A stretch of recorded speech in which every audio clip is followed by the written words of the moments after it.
তুমি কি মনে হলো? শ্মশান মনে হচ্ছে তো। এখানে মানুষজন যে প্রাণে বেঁচেছে, কারো দুর্ঘটনা ঘটেনি, এটা সৃষ্টিকর্তার কাছে লাখো শুকরিয়া যে মানুষ প্রাণে বেঁচে গিয়েছে, কিন্তু আর কিছু নাই, ধ্বংস হয়ে গিয়েছে। এই মুহূর্তে সরকারের কাজ হবে অন্তত এদেরকে একটা অস্থায়ী ত্রাণ শিবির করে যতদিন না পর্যন্ত এই বিষয় এটা রিকভারি হচ্ছে, সরকার তাদেরকে পাশে থাকা, সহযোগিতা করা। কিন্তু সরকার তো পুনর্বাসন দেবে না বলছে।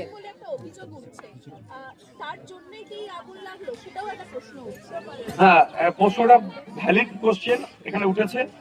আমিও বলছি যদি কেউ এখানে বাংলাদেশি থেকে থাকে তার পক্ষে আইএসএফ থাকবে না, নওশাদ সিদ্দিকী থাকবে না, কারণ অবৈধ নাগরিকের সাথে আমি দিতে পারবো না। আমি মনে করি এখানে বৈধ নাগরিক আছে, এরপরে যদি অবৈধ নাগরিক থেকে থাকে তাহলে কাজ হবে এখানকার যারা সুবুদ্ধি সম্পূর্ণ মানুষ, লোকাল প্রশাসনকে জানানো। লোকাল প্রশাসন প্রয়োজনে এসে তাদের আইডেন্টিটি চেক করবে, তাদের ন্যাশনালিটি চেক করবে। তার সাথে আগুন লাগানোর কোনো সম্পর্ক আছে বলে মনে করছি না। তবে আগুন লাগানোর পরে যে ইনসিডেন্ট একটা ঘটনা ঘটেছে সেটা কিন্তু আমাদেরকে ভাবাচ্ছে এই আগুন লাগানোর কি কারণ আছে। যদি আগুন লাগানোর বিষয়টা নিয়ে প্রয়োজনে জনস্বার্থ মামলা করা যায় নাকি সেই দিকে এগোবো। আমি আইনের বিশেষজ্ঞ যারা তাদের সাথে কথা বলবো।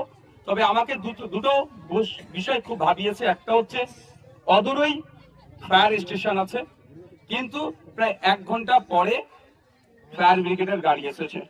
দ্বিতীয় হচ্ছে ফায়ার ব্রিগেডের গাড়ি আসার পরে নাকি এখানে ওই যে পানি ক্লিয়ার করবে যে নলটা নাকি কারা কেটে নিয়ে চলে গিয়েছে, আর সবকটা নলই কেটে নিয়ে চলে গেল।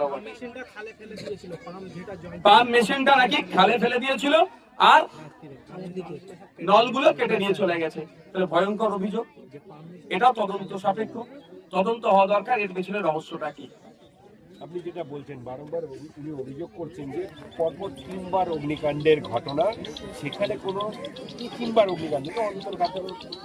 হ্যাঁ, আমার এখানে লোকাল একজন ব্যক্তির সাথে কথা বললাম, তিনি বললেন একবার নয় একাধিকবার, 3 বার এই বস্তিতে আগুন লেগেছে।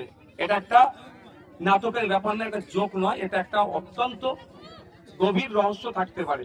অন্তর্ঘাত কি উচ্ছেদ কি সিম্প্যাথি নিয়ে একাধিক বিষয় কিন্তু থাকতে পারে, সেটা তদন্ত সাপেক্ষ।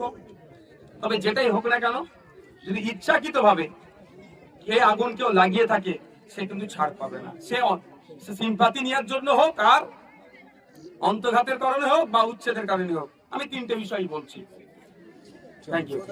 চলো রাজনীতি।